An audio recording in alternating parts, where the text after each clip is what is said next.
Hello, this is the June 2011 video edition of the Iowa General Fund Monthly Revenue Memo. I am Jeff Robinson, Senior Fiscal Analyst for the Iowa Legislative Services Agency, the nonpartisan support agency of the Iowa Legislature.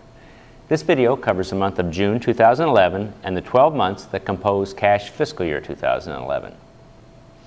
Net revenue for the month of June was $15.9 million above June 2010, an increase of 3.1%. The main source of growth for the month of June was corporate tax receipts, up $13 million for the month.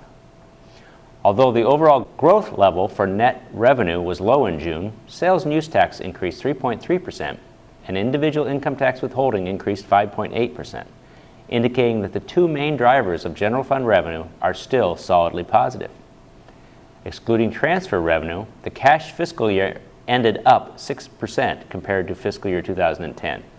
The Revenue Estimating Conference April projection called for revenue to increase 5% for the year, so the 12 months ended 1 percentage point, or $54.5 million above projections. The fiscal year remains open, with tax refunds and revenue deposits over the next 3 months credited back to fiscal year 2011. The final disposition of fiscal year 2011 will not be known until the end of September. This first table provides a cash year breakdown of fiscal year 2011 compared to fiscal year 2010. We can see on the top line that gross revenue, that includes tax deposits as well as several $100 million in non-tax receipts, increased 4.6%, while regular tax refunds decreased 3.3% and school infrastructure refunds increased 1.6%. The bottom line produces the 6% growth rate for the year, or $329 million in dollar terms. While for the sake of simplicity, we usually look at revenue on a cash fiscal year basis, I will switch here to a true fiscal year basis to look at how the year performed by quarter. We see that most of the strong growth came in the last 2 quarters, January through June, with first and second quarter growth at 3.5% and 5.2% respectively, followed by 9.1% third quarter and 7.4% fourth quarter growth. At $330.7 million on a fiscal year basis, the dollar growth calculation is just about the same as it is on a cash year basis, so the excess revenue over projections is also about $55 million when calculated on a true fiscal year basis. Last year's net accrual amount was $354.8 million. If this year's net accrual number is higher than that, the revenue excess for 2011 will be above $55 million. If it is lower, the revenue excess will be lower. It does not seem likely that the net revenue amount could be low enough to eliminate the current $55 million excess. Let's now have a look at net receipts by month over the most recent 13 months. Revenue increase months are colored blue, decrease months are red. June's modest increase comes after a huge increase for May, and that month followed 2 months that were negative due to tax processing time issues only, something that produced much of the May gain. The graph also shows that last July and August were negative months, indicating those months this year may have an easier time producing revenue growth in comparison. Personal income tax revenue is the most significant source of general fund revenue, and June produced the first negative month since May 2010. The withholding tax portion of income tax revenue was positive for the month, however. Sales and use tax continues to show good growth, with gains shown in 10 of the past 11 months. Corporate tax revenue is very volatile and accounts for much of the uncertainty in revenue projections. The deposit growth since April 30th has been remarkable, and growth for the fiscal year posted a very modest increase. Tax refunds for the year showed significant increases in February, March, and April, and noticeable decreases most every other month. The drop in corporate income tax refunds issued in cash year 2011 was significant, at $42 million, or 23%. As discussed earlier, on a cash year basis, fiscal year 2011 ended with growth of 6% compared to fiscal year 2010, and that was 1 percentage point above the REC projection for the year. Fiscal year 2012 began July 1st, and the projected growth rate for net revenue, excluding transfers, was set by the REC at 6.2%.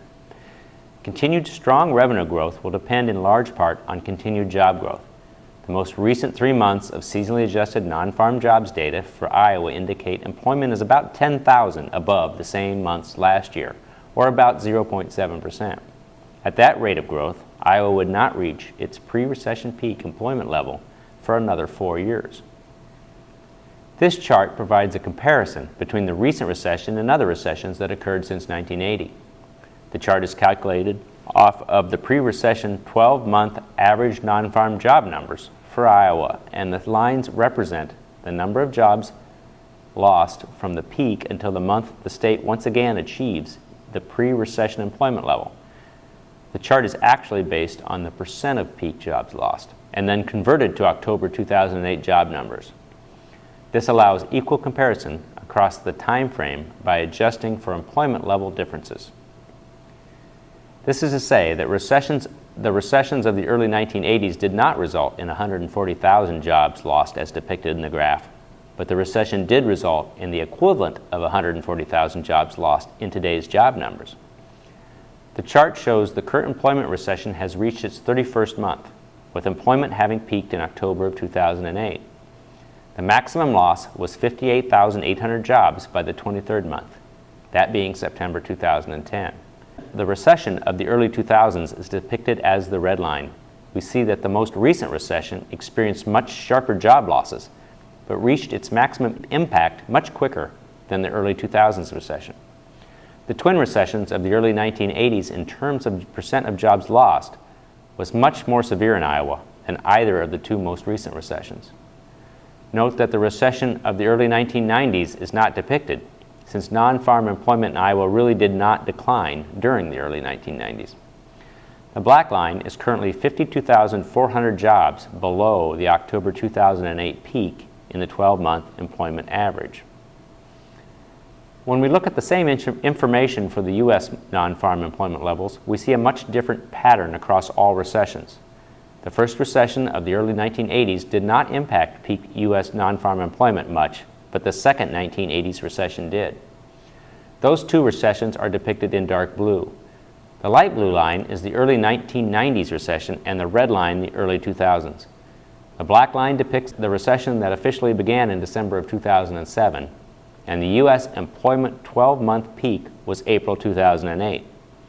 The drop from that point was stunning, with over 8 million jobs lost at the bottom 2.5 years later. This level of job loss was close to 4 times as great as the loss level of the early 2000s. While U.S. job growth has resumed, the current pace of growth, should it continue, will not achieve the previous employment peak for many years. In summary, June revenue was up a modest 3.1%, but the cash fiscal year ended with annual growth of 6%, about 1 percentage point above projections. A final accounting of fiscal year 2011 will not be available until the end of September. While the main drivers of general fund revenue, namely individual income tax and sales and use tax, are still expanding at healthy rates, the eye must remain fixed on overall job growth, as the current rate of Iowa job expansion will not result in a new employment peak for about 4 years. While the number of jobs lost in Iowa around the most recent recession is much higher than the previous two recessions, this Iowa jobs recession pales in comparison to the recessions of the early 1980s. However, the opposite is true in terms of U.S. job loss, with the recession that began in December of 2007 far more severe than any in recent memory, and the point where the U.S. economy reaches its pre-recession employment peak would appear to be far in the future.